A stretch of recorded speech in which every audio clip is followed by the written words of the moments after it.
Hi again. In Unit 9, we moved from dialogues to 1-minute speeches. As explained in the 1-minute speech on how to give a 1-minute speech, these short talks have a structure. For those of you taking a spoken exam at the end of this course, you are analysed on how you can speak for a minute on an impromptu subject. But as we've learnt in this course, the expressions and the words building the framework of our talk are as important as the actual content. In this unit, we've practiced 8 different speeches. They all have a very clear beginning, middle, and end. I've been meaning to speak about the phenomenon of procrastination, but I keep putting it off. If you know that procrastination is when you keep putting things off, then this opening is humorous and grabs your attention. Other tactics were starting with a rhetorical question to make the audience think and then to create a need for them to listen to you. You might well ask, what's the difference between a job and a career? I mean, aren't they the same thing? What does a Bitcoin look like? It's said to be the currency of the future. But have you ever seen one? How do you give a good speech? How do dating sites match people? How effective are they? Let me explain how the system works. How can you appear to be more intelligent than you really are? Here are 7 tips. The last example explains what will happen in the talk as soon as you know the topic. I advise selecting just 3 points to discuss. Exactly.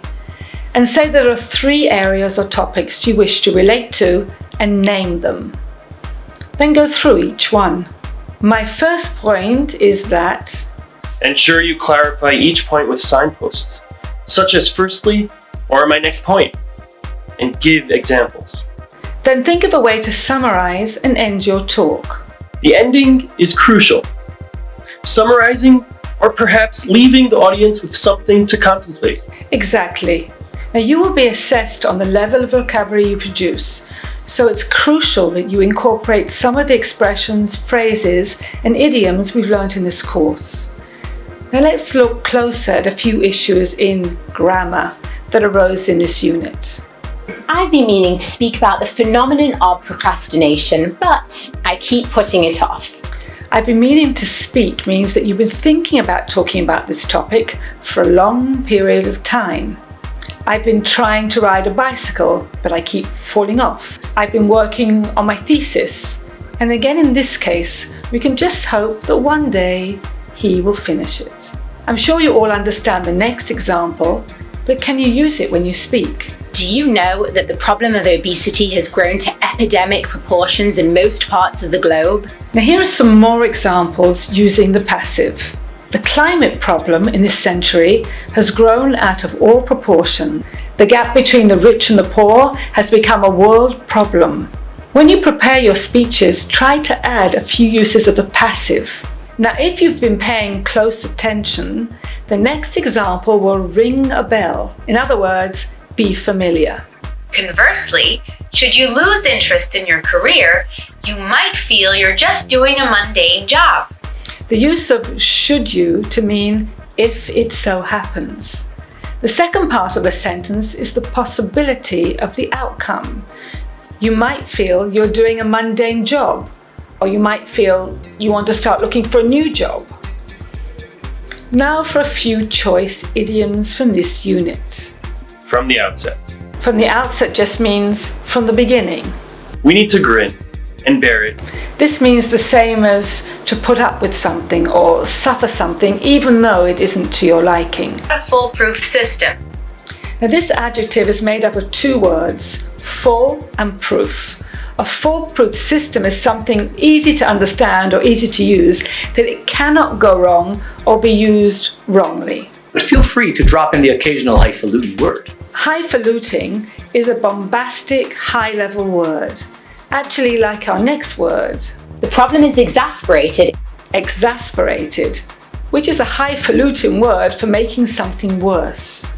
Now let's look again at the verb drop and the preposition drop in. Drop in is the same as put in. And the word drop, as you know, is a verb. It means to cause something to fall. I dropped my wallet. So from there, there's a metaphor, as in this sentence. He was always so healthy and suddenly he dropped dead while running. He died suddenly. And if someone tells you drop dead, this is a very rude way of telling you that they're annoyed with you and want you to go away and be quiet. And on a happier note, if someone tells you to drop everything you're doing and come, it doesn't of course mean drop whatever you're holding, but stop doing whatever you're doing and come. Now you can drop someone a line, which means write a note or be in touch with someone, and you could drop someone a hint. Now, a nice expression is to do something at the drop of a hat. Then you do something immediately without thinking. There are so many idioms, and learning one is like a drop in the ocean or like a drop in the bucket. This is based on another meaning of the word drop as a noun. It's a small round-shaped liquid, a drop of water, a drop of paint. Now, as you know, you just need to change the preposition and the meaning changes. This is so difficult when you learn English. You think you understand a verb, and then when the preposition is changed, you get a completely different meaning. Now, we haven't had time to look at examples of this before, so now is as good a time as any. So let's change the preposition and see what we get.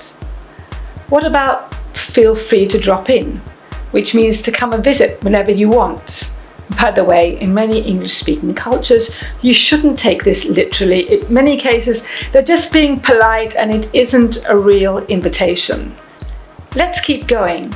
Can you drop off the children at the basketball game? He drops off the last letters when he speaks. Again, a different meaning. And we can keep going. The shares dropped to half of their value. He was dropped from the basketball team. And I need to congratulate you all, because we're in Unit 8 and none of you have dropped out of this course. They say that preposition use is the last thing you perfect in a foreign language. It's so complicated and there's always something more to learn.